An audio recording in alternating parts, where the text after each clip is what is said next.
welcome back to ResearchWorks podcast. We're here once again at the pre-conference workshop in Maulbronn for EACD and the IAACD of 2025. And with me this morning, we have the President of the IAACD, Professor Christine Imms. Hello. Hi, Dana. It's so nice to have you here in this beautiful setting. Glorious. It is amazing. And this is day 2 of the pre-conference workshops. And you've already been actively part of the conference already. But before we get into what I really want to talk to you about with participation in the workshops you've been chairing and supporting, I thought it'd be really nice to know a little bit about how you came to be President of IAACD, because you do wear many hats, and this is just one of them. Thanks, Dana. Yeah, so I've been President of the IAACD since the triennial conference in Australia in 2022. And of course, that was sadly a fully online conference because of COVID. Yes. But I've actually been involved in the through the establishment phase of the IAACD prior to its formal inauguration, which occurred at that time. Okay.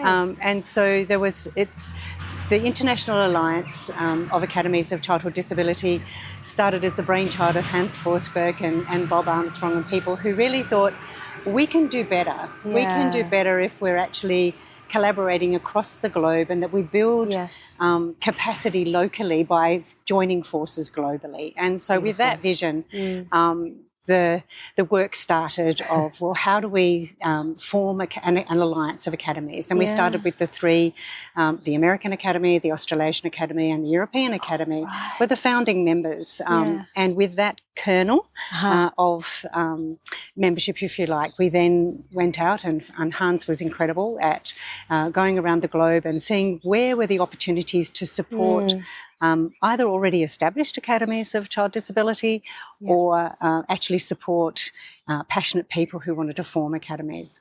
And so once there was a member academy from each of the main regions of the globe, our constitution could be fully implemented. And that happened at the very end of 2021.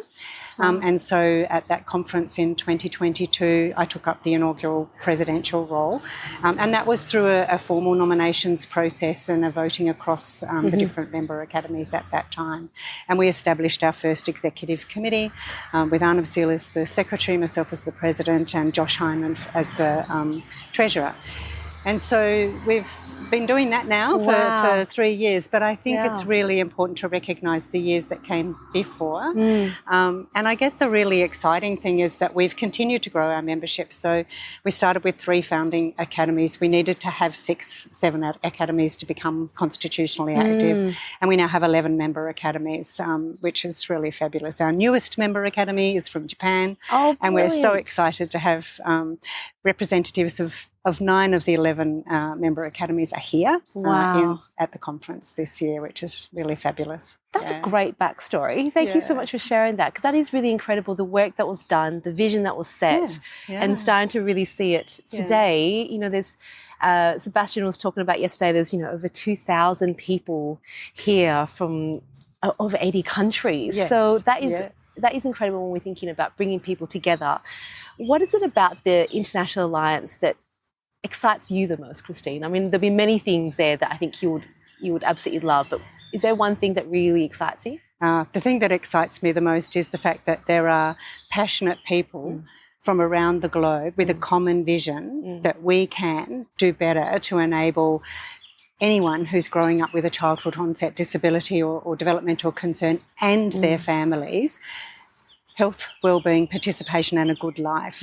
We're a long way to go in probably all parts of the world. I don't think there's anyone is an exception. Maybe pockets of excellence, but actually I think most countries have areas of deep concern of inequity of access to services, of inequity of opportunity for even accessing the basics of life. And so again, the thing that I think is really fantastic is that you bring those diverse experiences and the diverse knowledge from South Africa, from East Africa, from Japan, from Mexico, from, wherever. And our vision is the same.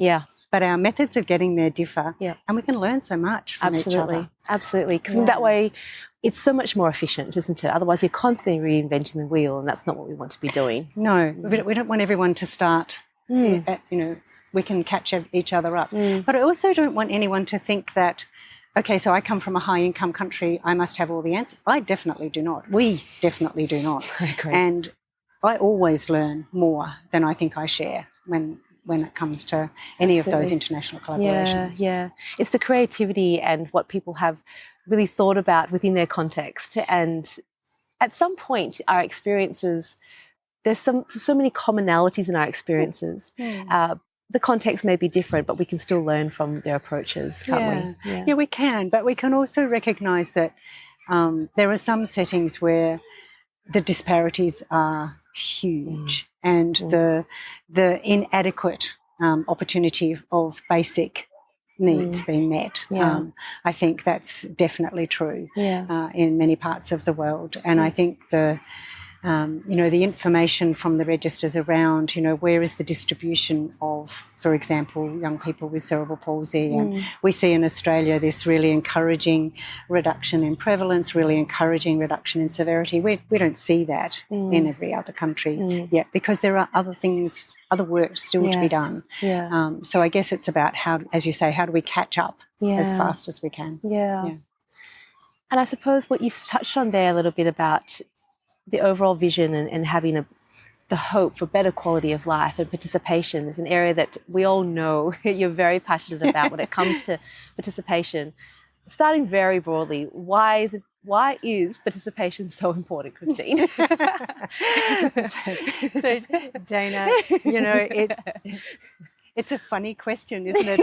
I feel, why do we even need to ask that question? Every minute of every day I am participating in something, as are you, as is the child next to me, as is the family. And what we are participating in and the quality of that participation really matters.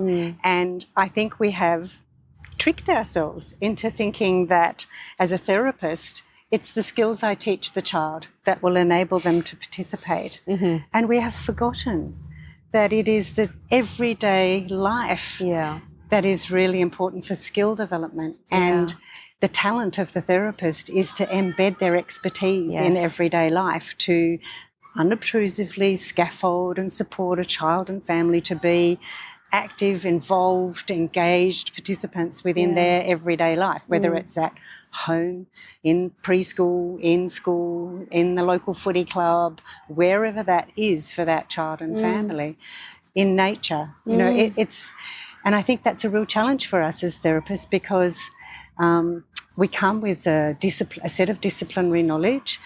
We share that in multidisciplinary teams, and that is really crucial. But we also seem to think that our magic hands will make a huge difference. And I don't mean to be disrespectful, but it's not what we know, it's where we place what we know and how we use what we know that really matters. And so if participation is being able to turn up in everyday life, and when you're there, be deeply involved, that's what participation is. Participation is not having the skills to do the task. Participation is about being able to be there and to be deeply involved while you are there. And when you are involved, that is when learning happens. That is when the developmental opportunities are there. And we know that the biggest barriers to participation are in the context, in the activity setting. They're the people, the place, the activity, the objects, the time that's required in that space. Those are the biggest barriers to participation when we think about participation as attendance and involvement. The skills and abilities a child brings, their preferences, their sense of self, their confidence, those things are really crucial as well, of course. They are what they take to that experience, but they're also what they learn from that experience. And that's what we really need. So if we can scaffold participation in everyday life, we can build those skills and abilities through that experience. And not only do we do that, but we set the scene for the next excellent participation experience for someone. We all have participation experiences that are not great. Every now and then it goes poorly. We can all experience happens to everybody. One or two, a few poor participation experiences where you don't feel involved, when you're not, can't get there, whatever the reason. We're resilient to those. But many children and families experience that repeatedly. And so what they learn is, I can't, I don't, they won't allow, that's not who I am. And so you lose, it's a negative spiral as opposed to a positive spiral. Yeah.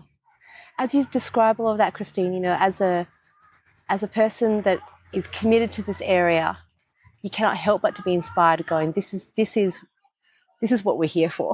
Yeah. But what is, obviously we talk about this a lot, and we're, you know, definitions are so important so people understand what it is we're talking about, which is, you know, involvement and attendance. What is the rub sometimes? Because we still try to shift therapists along and bring them on this journey of going, we really need to value participation. But we do still see a lot of approaches that are not participation focused or based.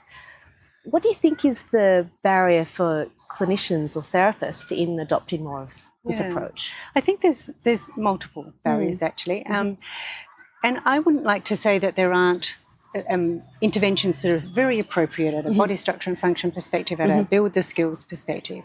I think the challenge for people is the how do I achieve it?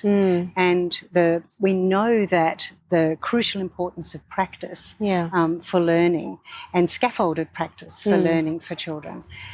But again, it is... If I want you to learn to do something, Dana, and I sit down and I teach it to you, I help you to learn the strategies that you need to achieve that, and then I go, okay, we just need to get some mass practice in. So we know that practice, when it's embedded in an everyday activity setting, actually is very much different, because you have a different experience of trial and error. You have a different experience of when it works and when it doesn't, and you can scaffold for people what is needed.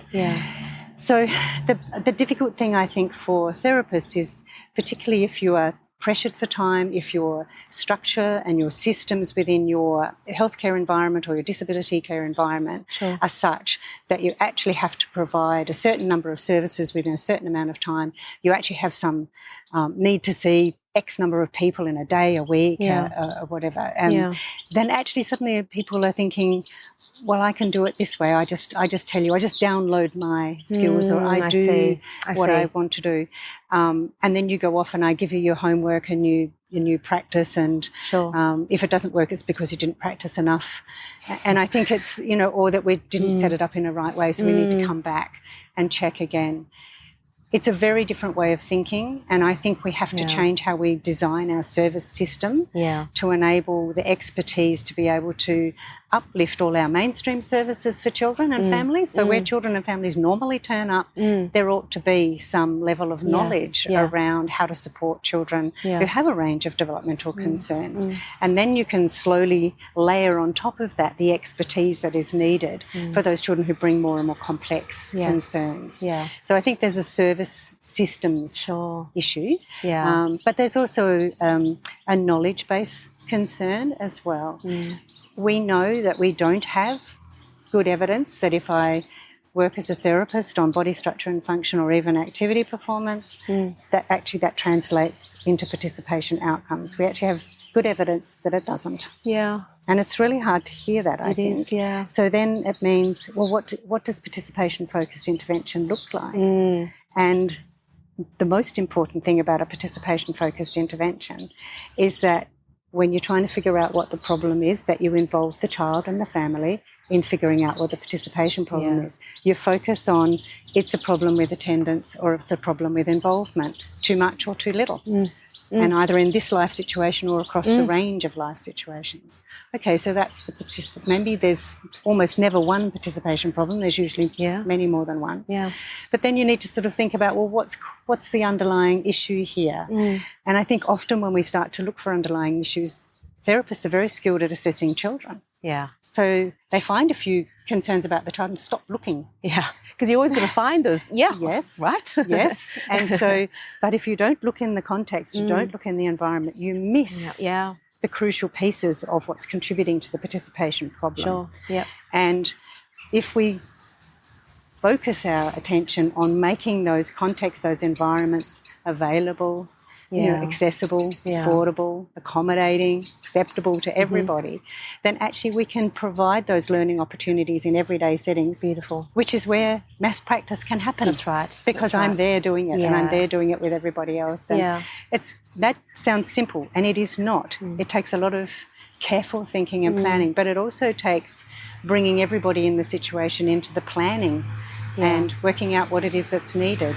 So it's not just up to the therapist. You can't do it alone. You need to do it with family. You need to do it with childcare workers. You need to do it in the school. You need to do it in the sports club with those people. And people in those settings, they know what will work and what won't work. And we know what is needed, but what will work is something else. And we've got to bring those two bits of knowledge together. And that requires quite a skill set for development. I see what you mean by that. There is the ability to bring people together and hearing what everyone's contributions will be, and not feeling like, I think perhaps as therapists it's my responsibility, but to coordinate that is actually a skill in itself. In the workshops that you had for the pre-conference, what were some of the main things that kept coming up? Were they general themes of where people are up to at the moment, or directions that you noted? I think it was interesting. So when we present, what we were presenting on was some of the range of studies that we've been doing in the CP Achieve Centre for Research Excellence in Australia. So we've been working for 5 years collaboratively with young people with disability and their families and researchers and clinicians to design our research. And we were talking about what we have learned about participation across the range of life situations that young people with CP told us were important to them. And so we were asking about their attendance and their involvement, but we also asked them about how the environment influenced their attendance and their involvement. So we asked about those 5 A's. You know, does availability get in the way for you? All of those right the way through to accommodations and acceptability. And so we were able to learn from this particular group of young people, aged 10 to 35, you know, what proportion of them need the environment set up for them to be able to participate. And we're also able to learn to what extent that's being achieved for them. And that's really important information. So mostly we're learning that the sort of about 50 to 85% of people with CP need adjustments in the environment to be able to participate in home life, in healthcare, in employment, in education, in relationships, in all of those life situations that are important to them. So that's the first thing to know. The second thing is that mostly the arrangements sometimes make it harder for them to participate, as opposed to what we want, which is that the arrangements are making it easier or enabling full participation. The really concerning thing for us has been that we see that and the data is there, and yet so we see this sense of, I don't have what I need to be able to participate. I'm participating at relatively low frequency with a good attendance when I'm there, but relatively low, good involvement when I'm there, but relatively low attendance. But the desire for change is really low. So my concern is that there's a really low level of expectation. Okay. So we have that's more than 50% who will say, the arrangements are not acceptable to me. But I guess that's life. And 25% who want it to change. Wow. So this is, I mean, for me, that's deeply concerning. There's a generation of young people who don't have high expectations of what it should be like. That feels very sad for me in terms of what could be achieved and what will drive it. We often say, right, the driving force would be from our young people. But if their expectations are so low, that's so from there, I guess, call to action. Call to action. What's the call to action here, Christine? Because I feel like this is what we need to do, right? This is important stuff. So for me, the entry point for participation for every single person is those 5 A's. So if I'm a therapist providing a service, if I'm a physician seeing young people with a disability, if I'm working in education, if I'm working wherever I turn up in my role, it's the having front of mind that it's inequitable if I'm not available to everybody, and that includes people with a range of disabilities, a range of communication needs, a range of cognitive support needs, whatever that is that people turn up with. There's a problem if my services are not available to those people, that when they're available, they're not accessible, that people actually can't get there. And if they're accessible, the people can't get there anyway because they're not affordable. It takes too much effort, too much time, too much energy for them to actually be there.